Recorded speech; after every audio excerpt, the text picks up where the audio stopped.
अस्सलाम वालेकुम गाइस, उम्मीद करते हैं कि आप सब खैरियत से होंगे। मेरा नाम मोहम्मद उस्मान है। मैं आज आपको 2021 का फर्स्ट ईयर अकाउंटिंग का जो पेपर था उसमें जो क्वेश्चन नंबर 5 था बैंक कैंसिलेशन स्टेट में, उसका मैं आपको सोल्यूशन दूंगा, उसको कंप्लीट एक्सप्लेन भी करूंगा। चलिए स्टार्ट करते हैं हमारी आज की वीडियो।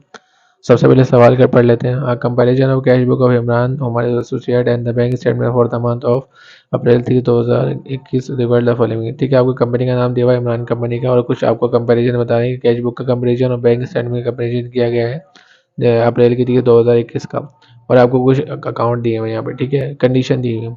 इस कंडीशन को पढ़ लेते हैं पहले, और उससे पहले हम देख लेते हैं रिक्वायरमेंट में क्या है। प्रिपेयर आप बैंक कैंसिलेशन स्टेटमेंट बनानी है अप्रैल 3 2021 की, और नेसेसरी इसकी जनरल एंट्री भी बनानी है, जस्ट एंट्री हमारे स्टेट की। ठीक है, इमरान उमर एसोसिएट की।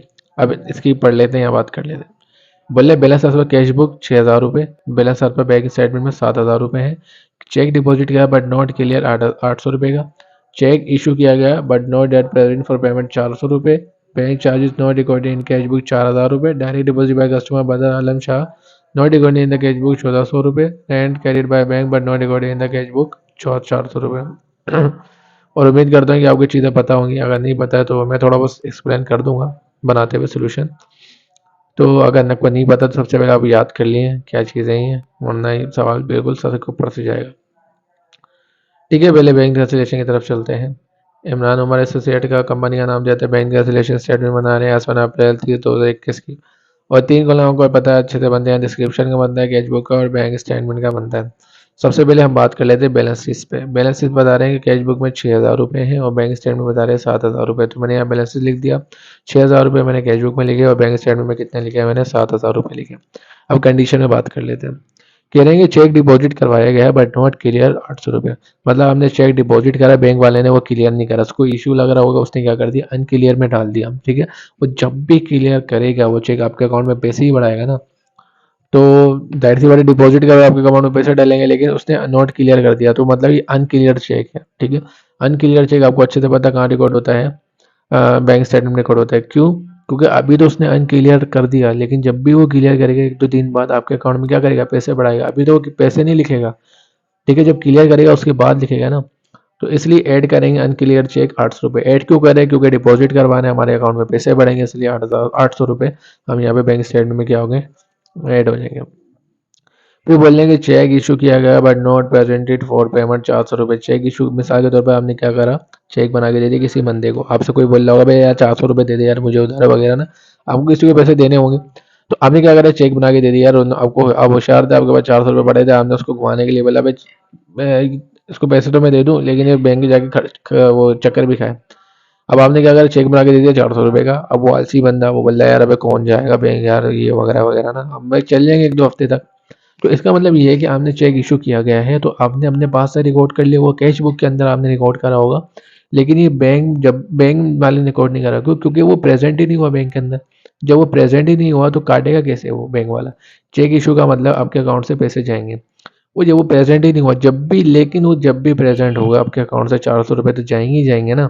तो इसलिए यह लेस होगा अनप्रेजेंट ही चेक 400 रुपये बैंक स्टेटमेंट से। क्यों? क्योंकि आपने तो रिकॉर्ड कर लिया, बैंक वाले ने रिकॉर्ड नहीं करा। जब बैंक में जाके वो चेक देगा और उसका आपके अकाउंट से 400 रुपये निकालेगा तो क्या करेंगे, लेस होंगे ना, आपके अकाउंट से पैसे जाएंगे, इससे ये लेस हो रहा है अनप्रेजेंट चेक।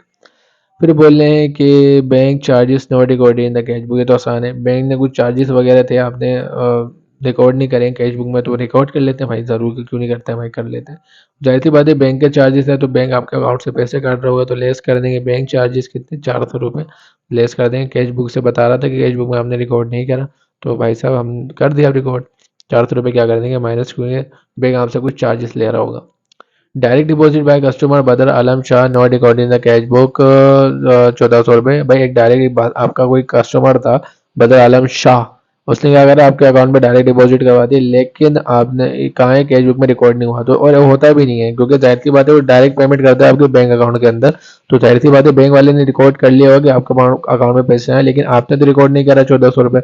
तो वैसे भी आपको बता रहे हैं कि कैश बुक में रिकॉर्ड नहीं हुआ हुआ, लेकिन रिकॉर्ड तो कैश बुक में करना है, और वैसे लॉजिकल बता रहा हूँ कैश बुक में ही रिकॉर्ड होता है। तो ऐड कर देंगे direct deposit by customer. Direct deposit को हम अकाउंट रिसीवेबल भी कहते हैं। तो ऐड हो जाएंगे 1,400 रुपये। ऐड क्यों हो रहे हैं? क्योंकि डिपॉजिट कर रहा है बंदा आपके अकाउंट में डिपॉजिट कर रहा है, तो इसका मतलब आपके अकाउंट में पैसे बढ़ रहे होंगे, इसलिए ऐड हो जाएंगे। Rent credit by bank but not recorded in the cash book 400 रुपये। रेंट क्या कर रहा है, रेंट का पैसा बैंक क्या कर रहा है, आपके अकाउंट में क्रेडिट कर रहा है। मैं आपको अच्छे से बता चुका हूँ, जब भी बैंक आपके पास क्रेडिट करता है तो हम क्या करते हैं, मतलब कि बैंक आपका अकाउंट क्या कर रहा है, पैसे बढ़ा रहा है, और जाकर डेबिट करता है उसका मतलब बैंक वाला आपके अकाउंट से पैसे निकाल रहा है, मतलब माइनस कर रहा है। तो ये बैंक यहाँ क्रेडिट कर रहा है 400 रुपये रेंट इनकम से, तो ये क्या आ जाएगा, ये ऐड हो जाएंगे 400 रुपये। बैंक वाले ने रिकॉर्ड कर दिया होगा, क्योंकि बैंक वाले ने आपको क्या करा उसने, बैंक वाले ने तो बता दी, लेकिन आपको कैश बुक में भी वो रिकॉर्ड करना है, नहीं हुआ हुआ, ठीक है, वो खुद ही बता रहे कि रिकॉर्ड नहीं हुआ। वैसे बैंक अगर क्रेडिट करता है तो बैंक वाले ने वैसे लिख दिए होंगे। अगर ये ना भी बताते थे कैश बुक में रिकॉर्ड नहीं हुआ हुआ, तो वैसे भी आपको कैश बुक में ही रिकॉर्ड करना पड़ता है। मैं सिर्फ ये लॉजिकल बात बता रहा हूँ बस। तो ऐड करेंगे रेंट इनकम कितना 400 रुपये, और ऐड क्यों करें, क्योंकि जाहिर सी बात है ये क्रेडिट कर रहा है बैंक, जब भी क्रेडिट करता है आपके अकाउंट में पैसे बढ़ते हैं। तो किसकी वजह से बढ़ रहे हैं, रेंट की वजह से, तो हमारी रेंट इनकम कहलाती है। तो 400 रुपये क्या हो जाएंगे, ऐड हो जाएंगे। इन सबको जब प्लस माइनस करेंगे तो 7,400 आ रहा है, इसको जब प्लस माइनस करेंगे इसके भी 7,400 आ रहा है, और लास्ट में क्या बताया था मैंने, एडजस्टेड बैलेंस आ जाता है आपके पास। ठीक है, ये हमारी क्या बन गई, बैंक कैंसिलेशन स्टेटमेंट बन गई। और बोले आपको एंट्री भी बनानी है, मैं आपको अच्छे से बता चुका था पिछली वीडियो में, कैश बुक की ही एंट्री बनती है, बैंक स्टेटमेंट का कोई ताल्लुक नहीं होता एंट्री से, सिर्फ कैश बुक की एंट्री बनेगी। और दूसरा मैंने रटा ये बताया था, जो प्लस में अमाउंट आएगी आप उसको हमेशा क्रेडिट करोगे, जो माइनस में आएगी हमेशा उसको डेबिट में करोगे, ठीक है। तो एंट्री की तरफ बढ़ते हैं। इमरान उमर से एसोसिएट जनरल एंट्री बना रहे हैं अप्रैल की 30 तारीख 2022। तो मैंने आपको बताया था, पहले प्लस वाली अमाउंट उठा लेते हैं, इसको छोड़ के बैलेंस इसके अलावा। प्लस वाली कौन सी थी आपके पास, एक 1400 रुपये प्लस वाली, वो कौन से, अकाउंट रिसीवेबल, तो इसको हम क्या लिखेंगे, अकाउंट रिसीवेबल ही लिखेंगे यहाँ पे, ठीक है। मैंने आपको बताया डायरेक्ट डिपॉजिट को अकाउंट रिसीवेबल बोलते हैं, इसमें एंट्री में इम्पैक्ट पड़ता है, इसलिए हम अकाउंट रिसीवेबल लिखते हैं। और दूसरी प्लस वाली अमाउंट कौन सी है, 400 वाली, वो कौन सी है, रेंट इनकम। तो रेंट इनकम भी क्या करेंगे, क्रेडिट। दोनों को जब प्लस करेंगे तो 1800 क्या हो जाएंगे, बैंक डेबिट कर देंगे 1800 से। और मैं आपको पहले बता चुका हूँ, जब प्लस वाली अमाउंट क्रेडिट करते हैं बैंक जब डेबिट होता है, और जब माइनस वाली अमाउंट डेबिट करते हैं तो बैंक क्या होता है, क्रेडिट होता है। तो रिकॉर्ड नरेशन है to record the increase in bank, हमारे इंक्रीज हमारे बैंक में क्या हुआ है, इंक्रीमेंट हुआ है इनकी वजह से, ठीक है। दूसरा आपको मैंने बताया था, जो लॉस वाली होती है और डेबिट में रिकॉर्ड करते हैं तो वो क्या है, बैंक चार्जेस।